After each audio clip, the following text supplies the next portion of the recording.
Good morning, kiddos. Today is day 20 on the 2025 Diamine Inkvent Calendar. Please forgive me in advance. It has been a doozy of a day. I'm going to zip through this faster than anybody's ever zipped before. So please be warned, spoilers ahead. We are going to dive right in and get this show on the road. Day 20 is a pinkish ink called Ambiance, and it is a chameleon ink. And I do see lots of shimmer down here, so we're going to deal with this accordingly by mixing the ever-loving bejesus out of this. And we're going to be doing this frequently, so bear with me.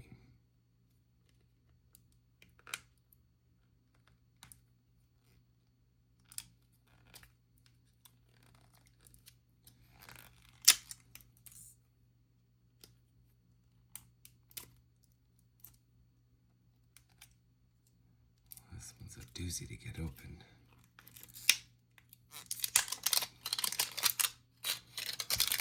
Every time I say that, I'm reminded of the movie Tucker and Dale vs. Evil. If you've never seen it, it's one of the finest Halloween movies out there that has absolutely nothing to do with Halloween. But they have a doozy of a day. And it just reminds me of that show, so go check it out. Alright, let's check out Ambiance. I have high hopes for this one. We're needing something special.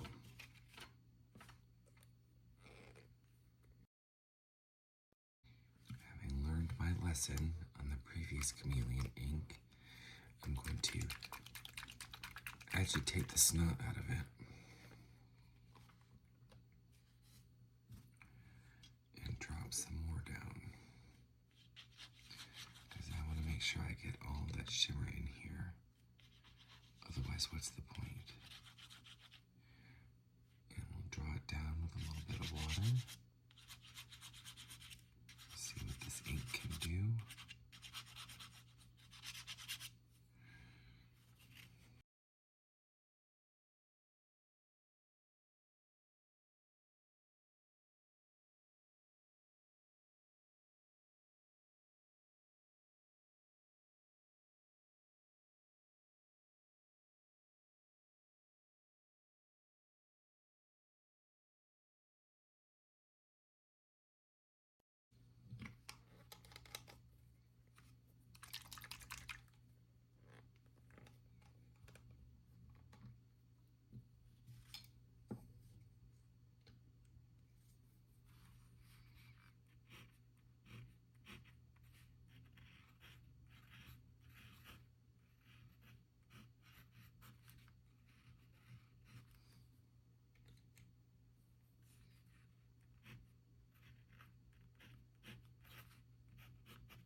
I did these samples kind of fast, so they've not really had a chance to dry yet. So let's do a quick recap over the last couple, say 5. Starting with yesterday, we had December 19th with Overcast. This was a shading, and they called it a standard ink, but I see lots of shading. And the chromatograph experiment showed lots of pink and purple undertones. It's very pretty, but desaturated enough that I wonder if this will be hard on the eyes for longer writing sessions. But very pretty. I could totally see this being used in an art project. Day 18 was Laurel, and it's an extreme sheener. It's got tons of purple sheen in there. That's going to be fun to work with, but it could possibly be a little messy. Let's see what happens. This has been 2 full days since it's been on here. And there's a little bit that comes off. Interestingly, it's the blue sheen that comes off. So this is one of those inks that doesn't fully dry. just something to be aware of for your application and use. Going back another day, December 17th was Gala, and that's a shading ink. Lots of pretty shade. Very desaturated, kind of a lilac tone. Very pretty. I think that it would be easy on the eyes because it is nice and vibrant. I would put this firmly in the spring category though. Maybe not something that's for a winter advent calendar. That's just me. And then before that we had Ruby Taffeta. This one sort of had it all. It was a shading, sheening, and shimmer ink. A very vibrant red with a really pretty coppery gold sheen on top of it. I'm sorry, shimmer, and chameleon as well, because in finer samples it turned a beautiful caramelly brown. So this is a fun ink, and I can see me buying a full bottle of that. Let's do one last one. We've got cards that are stuck together. Frostbite from December 16th, a shading, sheening, and shimmer ink. This has got some beautiful tones to it. Lots of blues, purples, gold shimmer, pulls down with water really vibrantly. This is going to be another full bottle purchase. Looking forward to those. Alright, let's see what we've got on our Col-O-Ring card. This shading and shimmer ink, chameleon ink.